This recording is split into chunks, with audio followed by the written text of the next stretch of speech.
नमस्कार, myself doctor के S Meena, department of chemistry, MLB government college Bhilwara. Electrochemistry में हम लोग जो डिस्कस कर रहे थे माइग्रेशन ऑफ आयन की, इलेक्ट्रोकेमिस्ट्री में डिफरेंट आयनों का माइग्रेशन किस तरह होता है। तो इसमें इस लेक्चर में हम स्टार्ट करते हैं आयनों का अभिगम, माइग्रेशन ऑफ आयन। एक विद्युत अपघटनी सेल की काल्पनिक रूप से दो भागों में विभाजित करें। जैसे कि ये सेल है, इसमें इधर एनोड है, इधर कैथोड है। तो यहाँ हम देख रहे हैं कि बीच की जो यहाँ पर एनोड एनोड होगा, या कैथोड कैथोड होगा, बीच में दोनों आवेश होंगे। प्रथम स्थिति ये देख ली, फिर करंट फ्लो किया, दूसरी स्थिति, तीसरी स्थिति, फोर्थ स्थिति। तो विद्युत अपघट्य माने पहले वाले में तीन भागों में विभाजित करते हैं, एनोड विभाग, मध्य भाग और कैथोड विभाग। विद्युत अपघट्य में पहले स्थिति में एनोड विभाग और कैथोड विभाग प्रत्येक में 4 धनायन और 4 ऋणायन अर्थात 4 युग्म है, अर्थात मध्य भाग में 5 युग्म है। विद्युत विभव युक्त करने पर अर्थात धनायन प्लस और कैथोड की ओर ऋणायन विभिन्न चालों से गति करते हैं। स्थिति में देखते हैं कि केवल ऋणायन चलते हैं या धनायन अचल रहते हैं। पहले तो ऋणायन को चला रहे, धनायन को बिल्कुल कांस्टेंट कर दिया। माना दो ऋणायन विद्युत विभाजन से मध्य सिरे में से होकर एनोड विभाग में चले जाते हैं। अतः कैथोड विभाग में दो अयुग्मित धनायन और एनोड विभाग में दो अयुग्मित ऋणायन हो जाते हैं, जो क्रमशः से कैथोड एनोड में विसर्जित होते हैं। कैथोड विभाग के सांद्रता में दो युग्मों की कमी होती है, अर्थात एनोड विभाग में सांद्रता परिवर्तित रहती है। केवल ऋणायन चलायन है और धनायन स्थिर है, माने कि अचलायन है। फिर भी इलेक्ट्रोड पर ऋणायनों की धनात्मकता का मान विसर्जित होता है। तीसरी स्थिति में जब धनायन और ऋणायन समान रूप से चल रहे हैं, ऐसी स्थिति जैसे देखिए वापस पहली स्थिति ये थी जिसमें ये चला, ये कांस्टेंट रहा, दूसरे में चला, तीसरे में अलग अलग स्थिति में जितने भी माना कि जितने समय में दो धनायन इलेक्ट्रोड की ओर चलते हैं, उतने समय में दो इलेक्ट्रोड ऋणायन इलेक्ट्रोड एनोड की ओर चलते हैं। इस स्थिति में आयनों की समान संख्या 5 इलेक्ट्रोड को विसर्जित होती है। यद्यपि आयनों की चालें अलग अलग होती है। एनोड विभाग की सांद्रता में 2 युग्मों की कमी, कैथोड विभाग की सांद्रता में 3 युग्मों की कमी होती है। स्थिति में जब धनायन और ऋणायन असमान चालों से चलते हैं, माना कि जितने समय में 3 ऋणायन एनोड की ओर चलते हैं, उतने समय में 2 धनायन कैथोड की ओर चलते हैं। इस स्थिति में अयुग्मित आयनों की समान संख्या 5 इलेक्ट्रोड पर विसर्जित होती है। यद्यपि आयनों की चालें अलग अलग होती है। एनोड विभाग की सांद्रता में 2 युग्मों की कमी, कैथोड विभाग की सांद्रता में 3 युग्मों की कमी होती है। उपरोक्त प्रयोग से निम्न निष्कर्ष हम प्राप्त करते हैं कि मध्य के भाग में सांद्रता नहीं बदलती है। इलेक्ट्रोड पर आयन सदैव तुल्यन की मात्रा में विसर्जित होते हैं, भले ही उनकी चालें कुछ भी रही हो। किसी भी इलेक्ट्रोड विभाग में सांद्रता तथा युग्मों की कमी उस विभाग को छोड़कर जाने वाले आयनों की चाल के समानुपाती होती है। सांद्रता ग्राम तुल्यांक में व्यक्त की जाती है। अतः एनोड विभाग में विद्युत अपघट्य की ग्राम तुल्यांकों की कमी धनायन की चाल में समानुपाती और कैथोड विभाग में विद्युत अपघट्य की ग्राम तुल्यांकों की कमी ऋणायन की चाल के समानुपाती होती है। अतः एनोड विभाग से अपघटन में के तुल्यांकों की कमी बटा हुआ कैथोड विभाग में अपघटन में तुल्यांकों की कमी इक्वल टू धनायन अपॉन धनायन की चाल और ऋणायन की चाल की गणना की जाती है। एनोड और कैथोड पर मुक्त हुए पदार्थों के तुल्यांकों की संख्या दोनों विभागों से विद्युत अपघट्य की तुल्यांकों में कुल कमी के योग के बराबर होती है। ट्रांसपोर्ट नंबर क्या होता है? क्योंकि धनायन और ऋणायन विभिन्न चालों से चलते हैं, अतः विद्युत धारा को भी ले जाने में उनका अंश भी अलग अलग होता है। कुल विद्युत धारा का वह अंश जो किसी आयन द्वारा ले जाया जाता है, उस आयन की अभिगमनांक मानी हिल्टार्ड संख्या या ट्रांसपोर्ट नंबर कहलाती है। धनायन द्वारा ले जाने वाली विद्युत की मात्रा धनायनों की चाल u के समानुपाती होती है, अतः ऋणायनों द्वारा ले जाने वाली विद्युत की मात्रा v के समानुपाती होती है। अर्थात विद्युत अपघट्य प्रवाहित कुल धारा u प्लस v के समानुपाती होती है। धनायन द्वारा ले जाने वाली विद्युत का अंश t plus equal to u upon u plus v। t plus धनायन की अभिगमनांक है, ऋणायन द्वारा ले जाई जाने अवस्था तो t minus v upon u plus v, अर्थात t माइनस इसकी है तो t प्लस और t माइनस दोनों जोड़ देंगे, u upon u plus v दोनों को जोड़ देंगे इक्वल टू 1, अर्थात t प्लस अपॉन कर दिया तो u अपॉन v के समानुपाती होती है, बराबर होती है। अभिगमनांकों का प्रयोग experimental determination of transport number, इसके लिए दो विधियां हैं, हिटार्ज विधि और चल सीमा विधि है।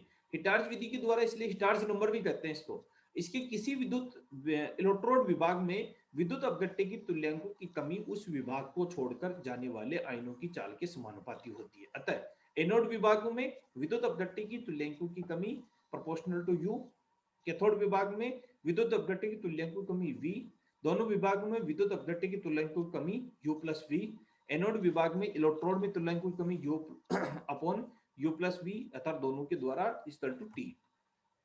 एनोड विभाग में इलेक्ट्रोड में तुल्यांकों की कमी बटावा प्रत्येक इलेक्ट्रोड में निक्षेपित तुल्यांक।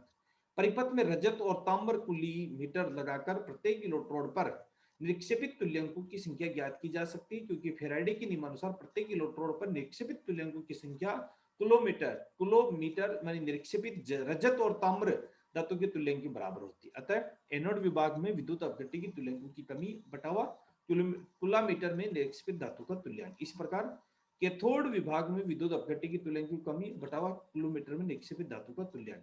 अतः हिटार्थ विधि से या मान ज्ञात करने के लिए मापन आवश्यक होता है। कैथोड और एनोड विभाग में तुल्यांकों की संख्या में कमी अपार्थ किलोमीटर में निक्षेपित धातु की तुल्यांकों की संख्या। इस हिटार्थ विधि की अभिगणना ज्ञात करने का इंस्ट्रूमेंट है, इसके द्वारा हम हिटार्थ नंबर ज्ञात कर सकते हैं। इसमें दो नालियां होती है, भी होती हैं जिन्हें एक नली यू और टी जोड़कर जाता है। नली बी से व ए क्रम से एनोड विभाग, कैथोड विभाग, मध्य विभाग को प्रदर्शित करती है।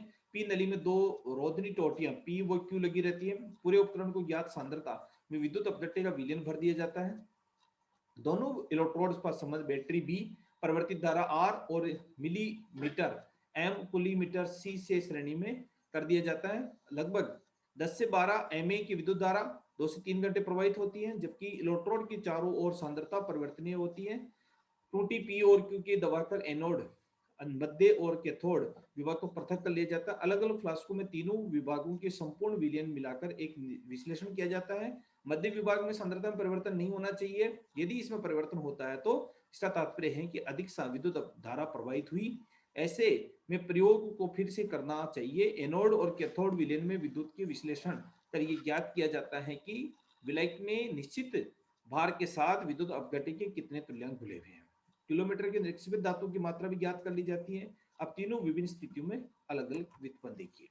जब विद्युत अपघट्य में इलेक्ट्रोड अप्रभावित रहते हैं, अतः जब AgNO3 का विलयन में विद्युत अपघटन Pt और गोल्ड इलेक्ट्रोड के मध्य किया जाता है, तो इलेक्ट्रोड पर पहुंचने वाले Ag+NO3 आयनों की इन इलेक्ट्रोड्स में कोई क्रिया नहीं होती है। माना कि विद्युत अपघट्य के पूर्व और पश्चात एनोड विभाग में जल के निश्चित भार में घुले हुए AgNO3 के तुल्यांक क्रमशः N1 और NF के किलोमीटर में इस तरह से इसको ज्ञात करेंगे, तो इसके द्वारा ये टी नाइट्रेट के लिए NE NF N1/NH द्वारा ज्ञात होती है।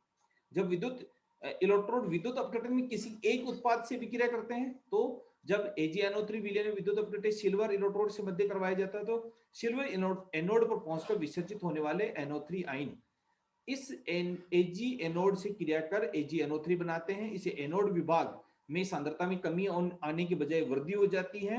इसका NH3 एनोड AgNO3। फेराडे के नियमानुसार एनोड विभाग में उपरोक्त इलेक्ट्रोड क्रिया के फलस्वरूप बने हुए AgNO3 के तुल्यांकों की संख्या किलोमीटर में निक्षेपित धातु के तुल्यांकों की संख्या बराबर होती है। माना विद्युत अपघट्य के पूर्व और पश्चात एनोड विभाग में जल में निश्चित भार में घुले हुए AgNO3 के तुल्यांक N1 और Ne है, तो किलोमीटर में निक्षेपित धातु के तुल्यांक N3 होगा।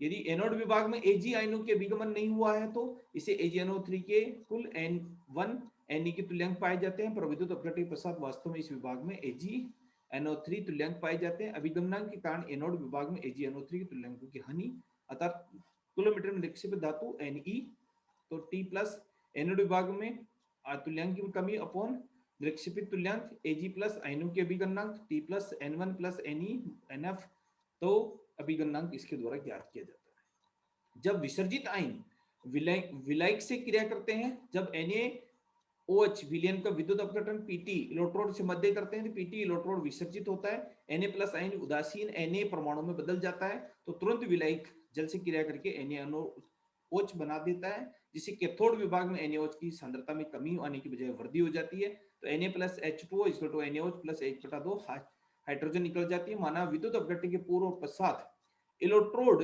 विभाग में कैथोड विभाग में जल में निश्चित भार NaOH में विलय और तुल्यांकों की संख्या N1 और NF है, तो इसकी निरपेक्षित मात्रा Ne होगी। फेराडे के नियमानुसार Na विलयनों की जल में से अभिक्रिया के फलस्वरूप कैथोड विभाग में बने NaOH की तुल्यांकों की संख्या में Ne होगी। यदि कैथोड विभाग में OH आयनों के अभिगमनांक नहीं हुआ है, तो उसे NaOH के कुल तुल्यांक N1+ Ne होते हैं, वास्तव में NF द्वारा रिप्रेजेंट किया जाता है।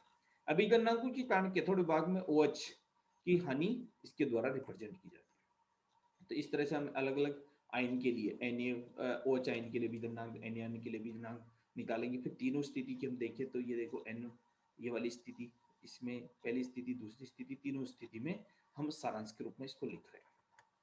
दूसरी आती है चल बाउंड्री, चल सीमा विधि मानी मूविंग बाउंड्री मेथड। इस विधि को समझने के लिए हम HCl में H+ आयनों के अभिगलनांक को निर्धारण करते हैं। इस विधि में एक सूचक विद्युत अपघट्य की आवश्यकता पड़ती है।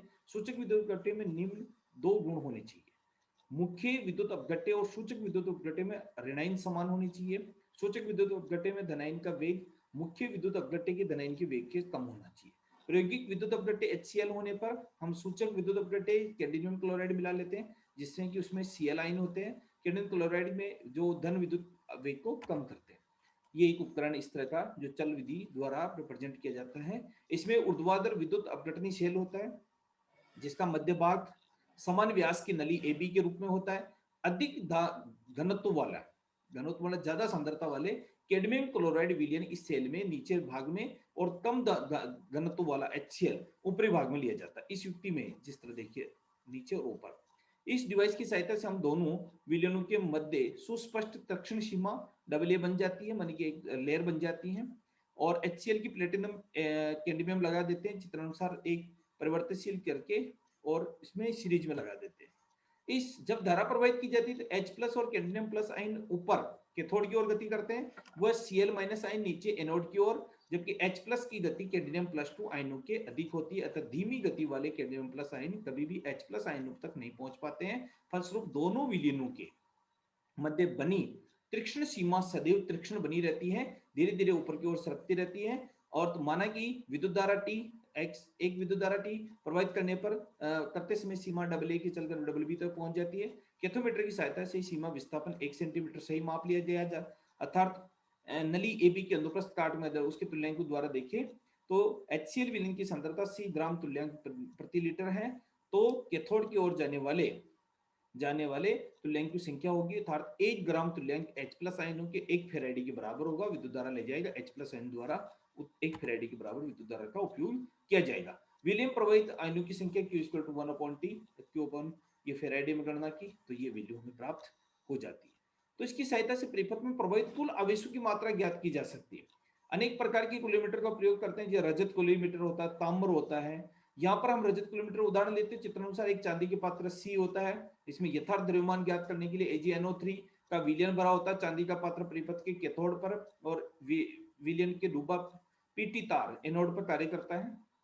परिपथ में रजत कुलीमीटर लगाकर धारा प्रवाहित करने पर विलयन Ag+ आयन कैथोड विसर्जित होकर Ag में बदल जाता है। इसके पात्र का द्रव्यमान बढ़ता रहता है। अतः प्रयोग के अंत में पात्र को खाली कर सुखाकर पुनः भार ज्ञात किया जाता है। यदि अंतिम और प्रारंभिक भार में अंतर W है तो परिपथ में अप्रवाहित आवेश की गणना की जा सकती है। जैसे फेराडे के नियमानुसार यदि परिपथ में 1 फेराडे आवेश प्रवाहित होता है तो कैथोड में विसर्जित Ag+ की मात्रा 1 ग्राम तुल्यांक के बराबर होती है।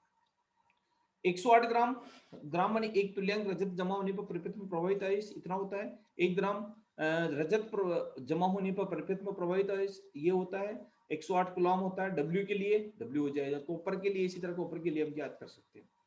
एक इक्वेशन देखिए कि जैसे प्रश्न है कि 12.3 चल विधि द्वारा इतने अनुप्रस्थ काट वाली नली में बड़े हुए N KCl विलयन है, जिसमें प्रवाहित करने पर सीमा अनुप्रस्थ काट है।